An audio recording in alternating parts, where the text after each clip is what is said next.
Okay, we are recording. Yeah. Take it away. Thank you. Thanks, Tim. Thanks, serious Tim. So I'm Brenda. I'm working on a ONAP simplification process. So in which what I'm trying to do, I'm trying to consolidate or I'm trying to filter it out unnecessarily component what all we have in ONAP. And before that, I want to give some information regarding my work. This project is not approved by any of the team. Just I'm doing alone in order to make it ONAP simple and usability perspective or in maintenance perspective. So this is not related to any of the projects that we have it in ONAP. With that process, what I'm trying to do is I'm trying to remove the unnecessarily components or heavy or bulky components present in ONAP, and I'm trying to reuse that CNCF project. So whatever we have, and all the relators and technologies moving towards the cloud native implementation. So that's what I'm trying to do. So as a first step, what I have taken that what all the components available in our own app and I try to separate out what is design time, what is runtime, and what really that we need. I think we all know, or we are all familiarized with this architecture. So I don't want to take it to that.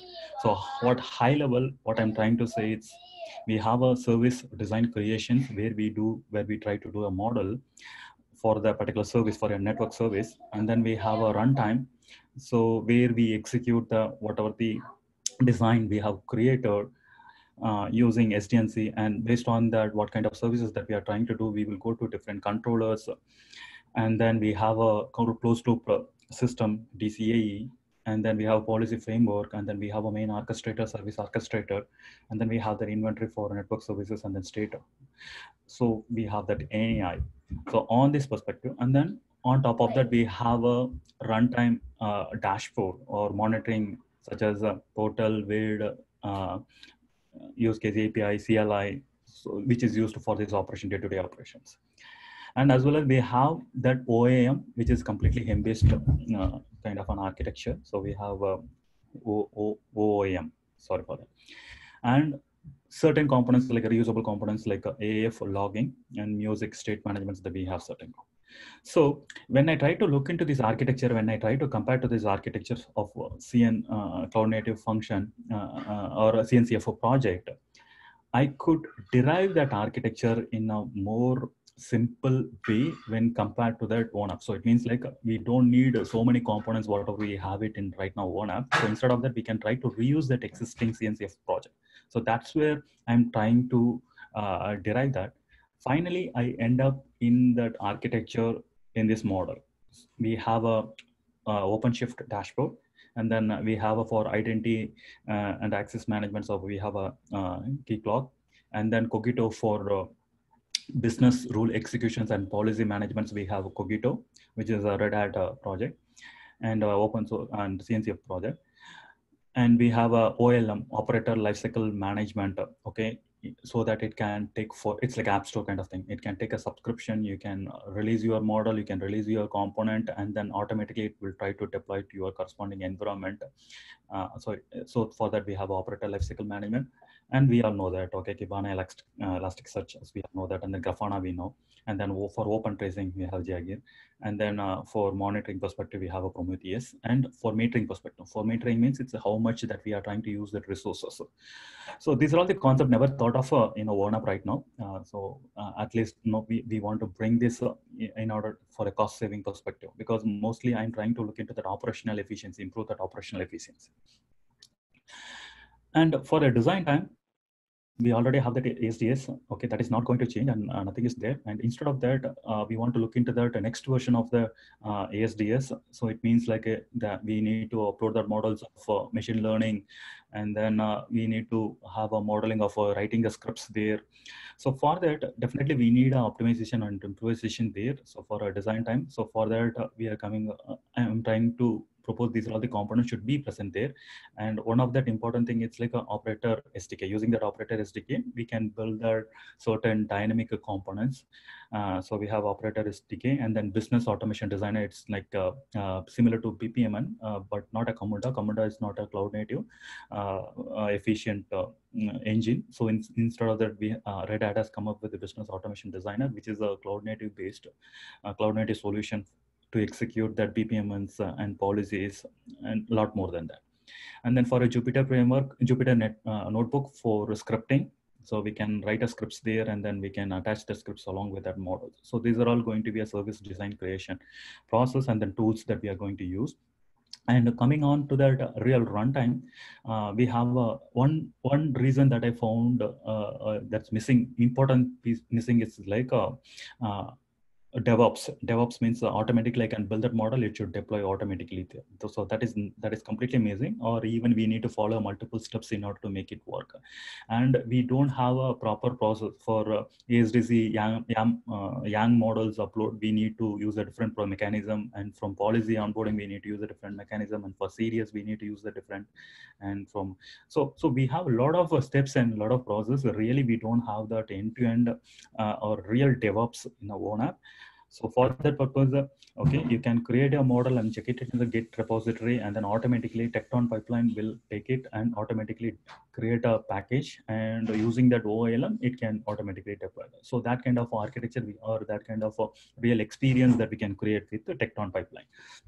And Cogito execution server, as I said, that this is a BPMN execution server as well as a policy execution. So we can use that the particular framework.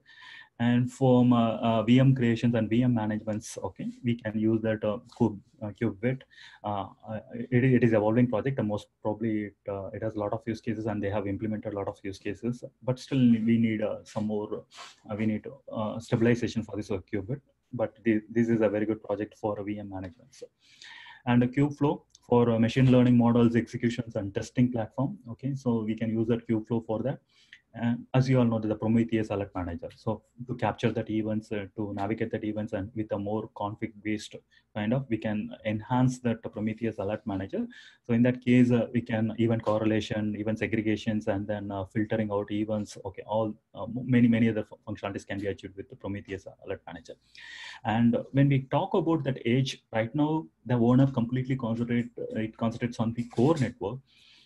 If we talk about the edge, we need a platform, or it has to connect to that edge network, millions of devices, and then syncing that policies and rolling out that models to that all the devices. It is quite challenging. From a core network, it won't be possible. In our Linux Foundation itself, we have a project called Open Horizon. So we can integrate with that Open Horizon. In that case, we can bring, this project, we can delegate that completely edge handling with that Open Horizon, so that it can only, this framework will handle only high level core network functionality, and Open Horizon, it will manage the edge functionality. I pass it here. If you have any questions with that architecture, so that I can, before going into that deeper, I can take your questions.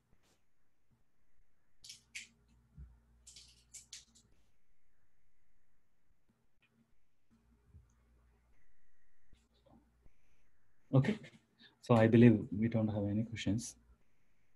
Then moving into the how we can achieve that, the point, what I'm trying to say, it's like, okay, these are all the frameworks available there, but how we can achieve that.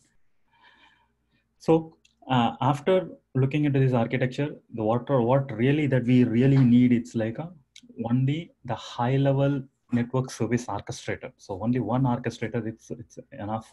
That's what really one up that we really need, not more than that. And rest other functionalities, it is already available. Only thing is we want to enhance or write a wrapper on top of that, and how we want to integrate, how models can be used along with that.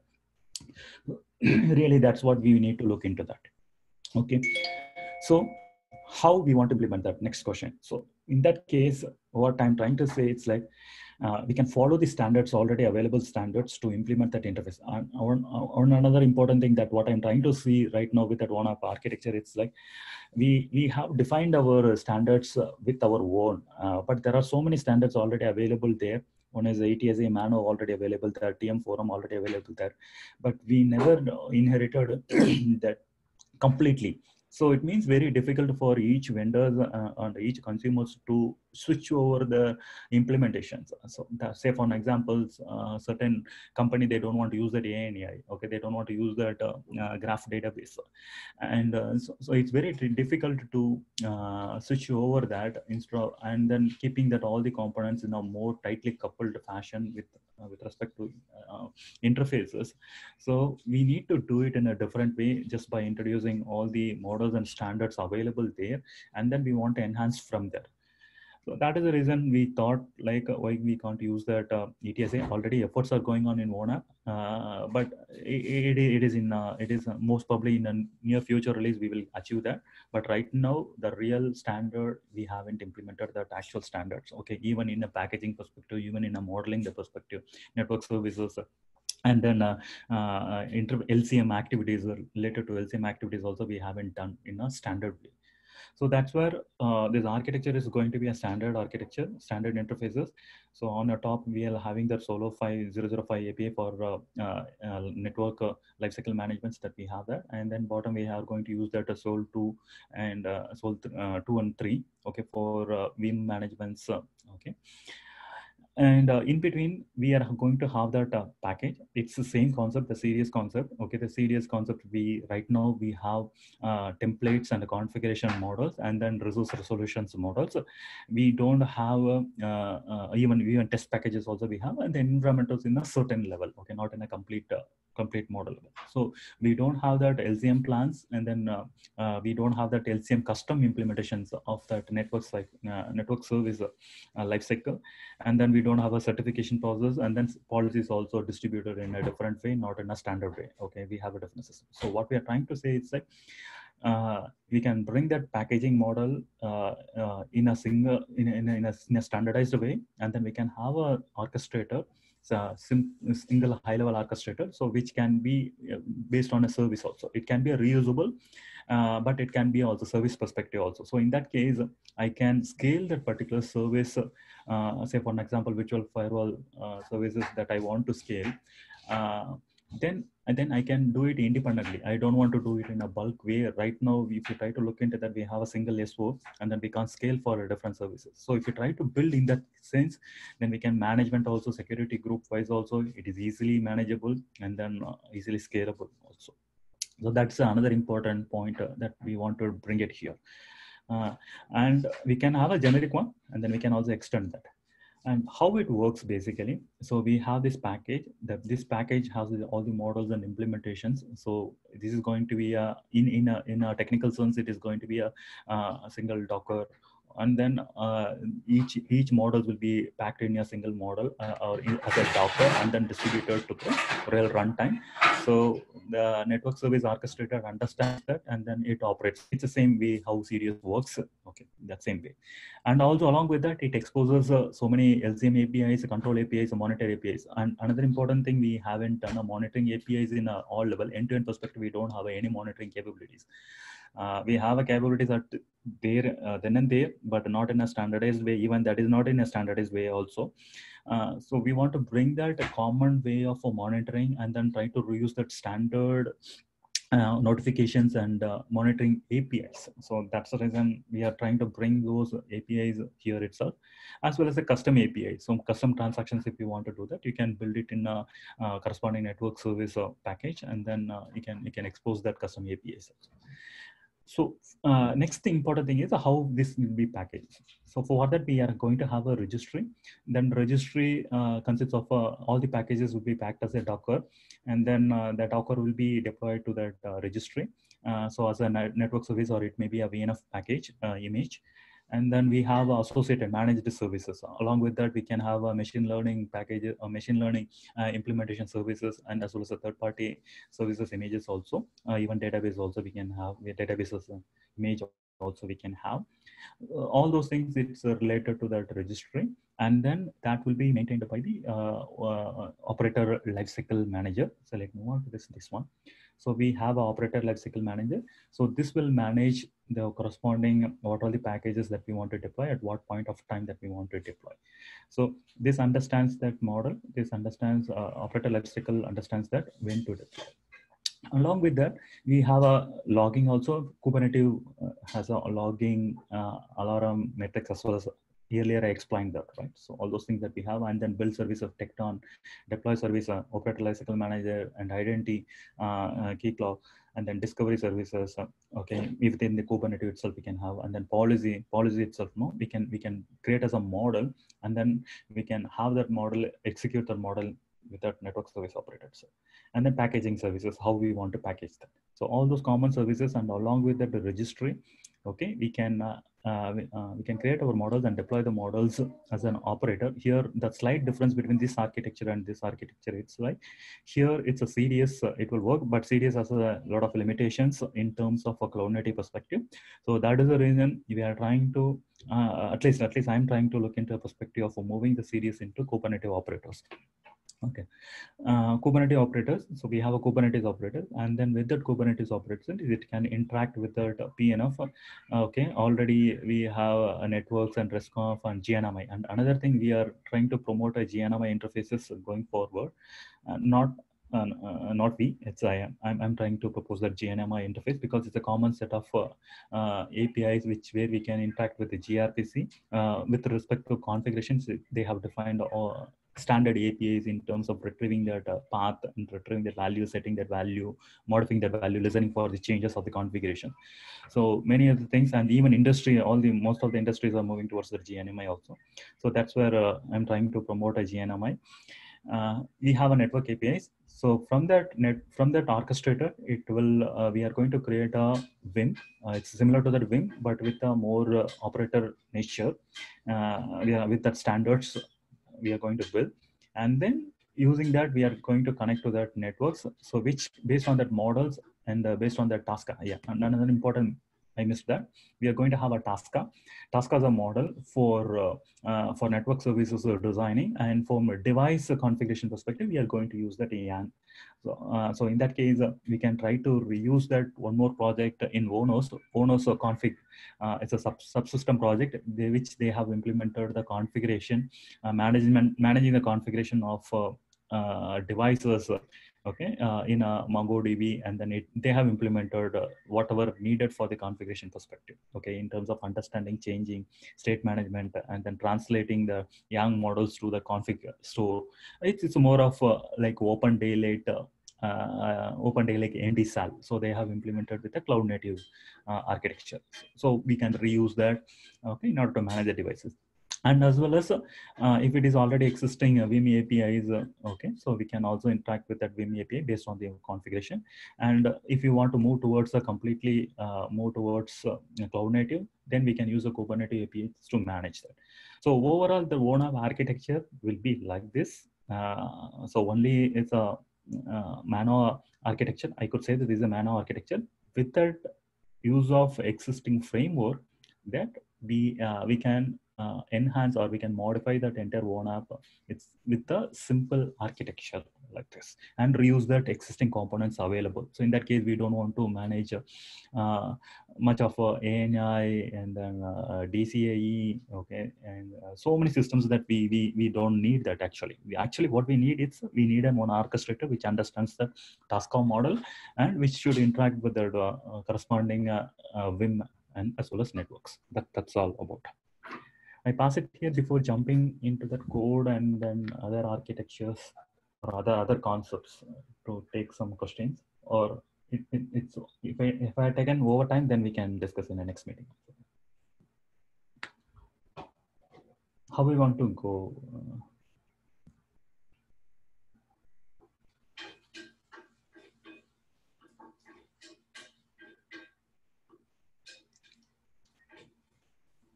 Sorry, I was muted. Yeah, we don't have anything more in agenda for today, so feel free to continue. Okay. Yeah, thank you.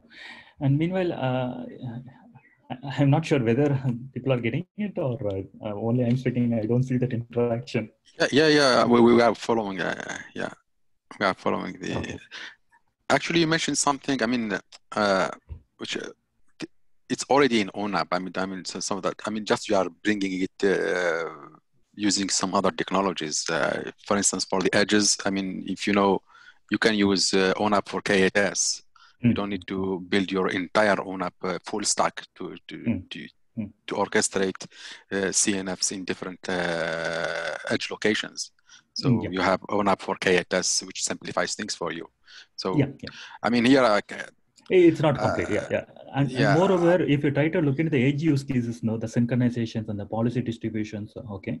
So I don't know whether that is available according to my sense. Okay. So if you try to look into that machine learning models, the deployment to that edge, I don't see that. Okay. I don't see that. What I can see from my past experience and my experience now, I mean, from the architecture, the reference architecture now, it's pretty similar like ONAP, but depends on the use case what you are trying to do. Exactly. I mean, if you are doing 5G, I don't think you can go with 5G with this reference architecture so far. I mean, you can, but it needs a lot of work to test all the core, the RAN, the transport. I don't. But if you are doing it with dummy CNFs or dummy VMs, probably yes. This is what I can see so far. Exactly. That's what if you try to look into it, that's what I completely delegated to Open Horizon Management. Okay, let me pull out that what is Open Horizon Management, how it says.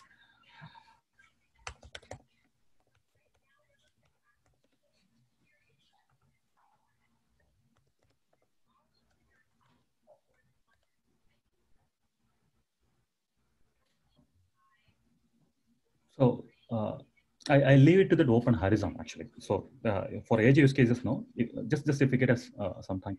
Okay, I think this completely defines that edge use cases even from 5G, talking about all end-to-end. Only thing is I'm trying to connect how that package will be distributed. Only what is missing there, it's like only it talks about the core. So what we need, we need core and as well as edge in a combined way, so that where ONAP right now, the ONAP takes into high-level orchestrator, and the low-level orchestration, okay, will be happened in a real rig that is handled by the Open Horizon. Only thing is we want to substitute that model, what model that we really need for the Open Horizon to execute that level, only that we want to look at in a ONAP perspective. Rest of the things we can delegate that, and this will handle that. That's the point I'm trying to bring. Yeah. Okay. And since that is implemented with that Kubernetes architecture already, so it means like it seamlessly it can talk each other, cloud events, capture each other, and then we will get in a single dashboard. Okay, many things that we can control, or even from here itself we can drill down to that next instance. Okay, to look into that what is happening there. So that kind of integration flexibility we can provide. As you said rightly, I'm trying to concentrate on only the core, but not the edge. But what I'm trying to say, it's like edge is handled by the Open Horizon, the packaging, and then creating a service, the composite services, and creating at a top level, we need this architecture. So in order to satisfy that. Sure. Any other questions that we have? Yeah. Are you following what LF Edge are doing, like with Akraino? I mean, there are some Open Horizon. I mean, like Starling X, like Edge Foundry. Exactly. Akraino also I'm following. Yeah, these guys, they are really focused on the edge automation. Exactly, blueprints, but it has some piece it's missing. That's how I'm trying to say that Open Horizon, it's trying to solve the problem. Okay. In terms of synchronizing, in terms of deploying the models, just to take a look, we'll have a discussion with specifically edge related perspective. Yeah. Okay. Okay. Okay. Next, I will move on to that implementation. Okay, it's more of a technical. Next, moving on to that, how it should be designed, and then more of here the important thing, we have chosen the technology Golang. As you all know that many of the components, many of the cloud native projects, they have implemented in Go. So in order to tweak that existing component or in order to work seamlessly, that is the reason even I prefer that go to implement our components or our even controller frameworks or even whatever we say that CDS, okay, in the same framework. According to the component architecture, we are going to have a, at least right now, we are going to have that orchestrator controller, and then virtual management, VM management controller, and then resource function. It's like a more of a ANA kind of. What really I have a confusion, even I have a confusion, I have a confusion regarding this decision of this API, whether we want to use a TM Forum API or we want to use that ETSA model for network service implementation. So both has its advantage as well as a disadvantage. And this resource function API, it's a TM Forum 644 API implementation, which talks about a resource function model. Okay, let me open that model.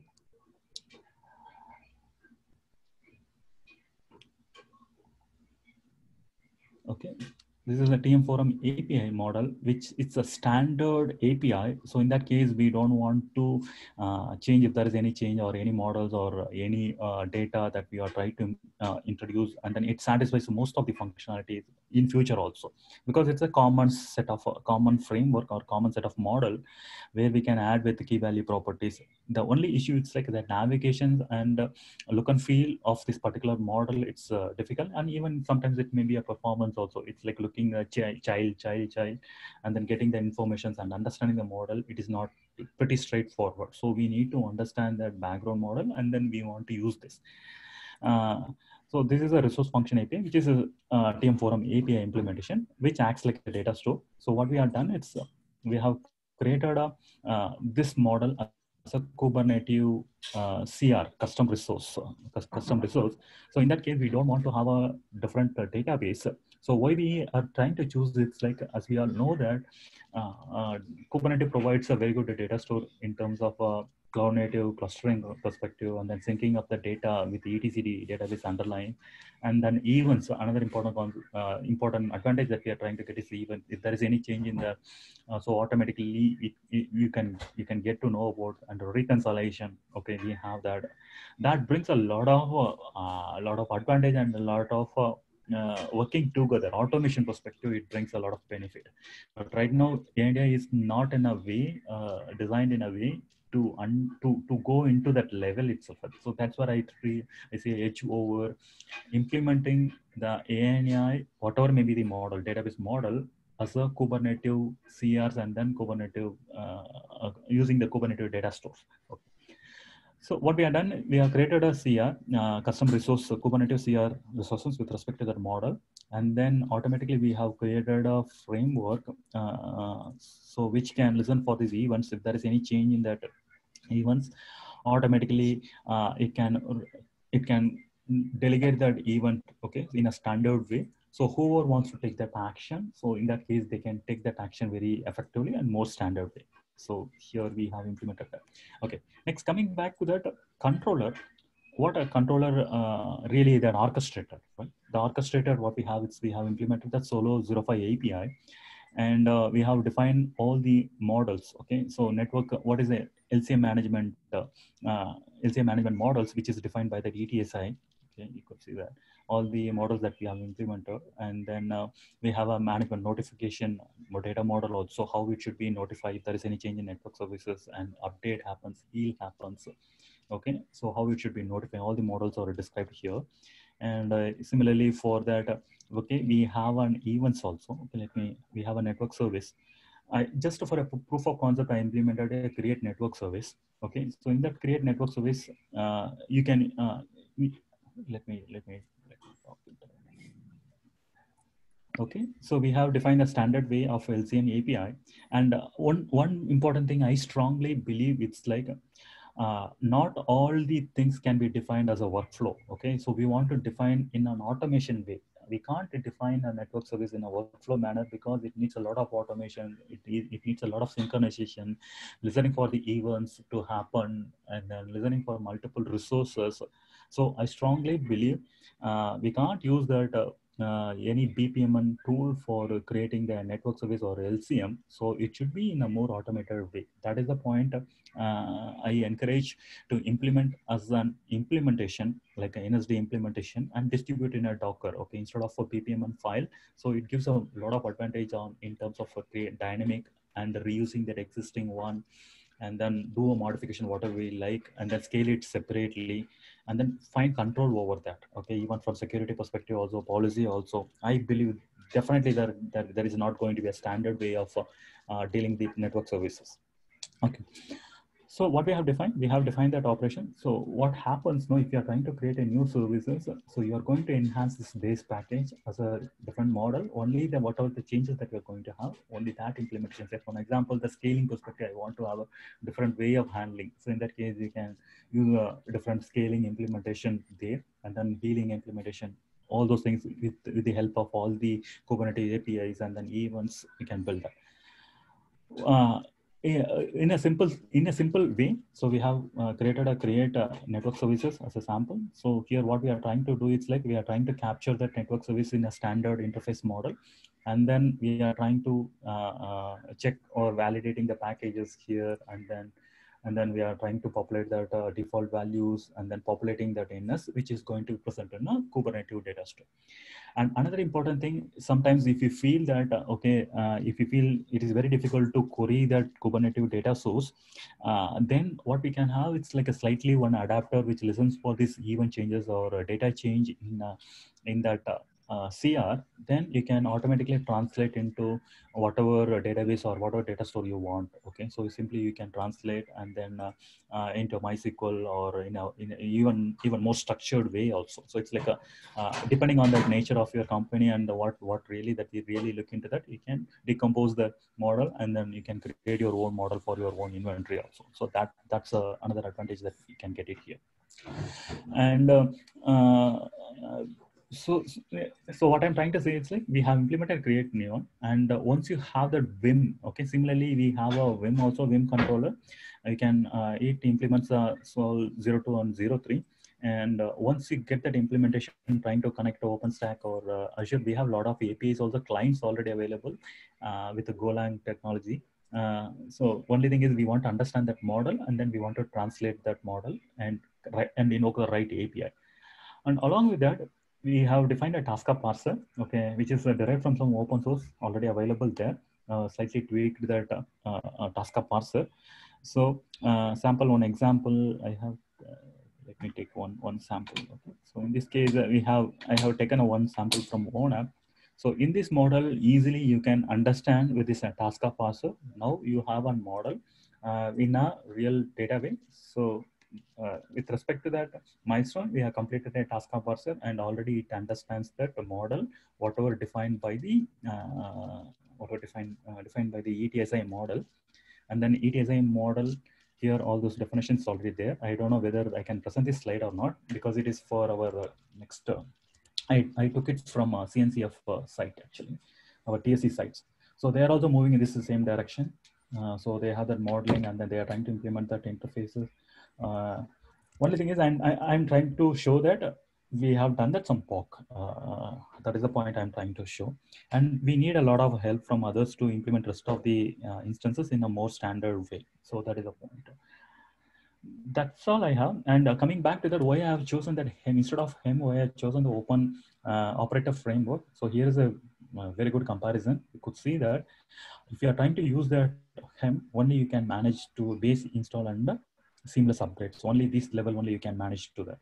And if you are not using that HEM, and if you are trying to use that operator SDK or controller or Kubernetes SDK, okay, or Golang kind of thing, then you can reach to that level 5. So which is nothing but base install, seamless upgrade, full lifecycle management, and deep insight and autopilots. So all those things that we can achieve through the code. That's the reason I believe that, okay, we should not use a HEM because it is a more static. It may not understand the real scaling scenario, how it should scale and how it should work. Okay, so many things that we need to interact with real instances. Okay. So in that way, it is not going to work maybe base use cases it will work with a hem perspective, and real controlling that network it may not work in that sense. So that's the point. We want to create as a controller. Each network service should be a controller, and it should be deployed using operator lifecycle manager. That's all I have. The sample code I have given it in. Okay, these are all the resources just for your understanding perspective. We have resource function, network descriptor, and another important thing, it's like a messaging. So if you want to implement a real framework here, we need a message buses and then event handlings and all. So if you're going to that Kubernetes perspective, so we can have a custom CR, then CR handles all the messaging capabilities in terms of whenever you can post a request, and then you can someone or other clients can work on this network, and then it can communicate very effectively. So in that case, we have a network service instance handler. So it means like we don't want to bring a new architecture there. Already architecture is available there. We can reuse that. So in that case, it works in a cloud native way and more distributed way. And coming back to that, that's all. Any other points that I missed other than that? Okay.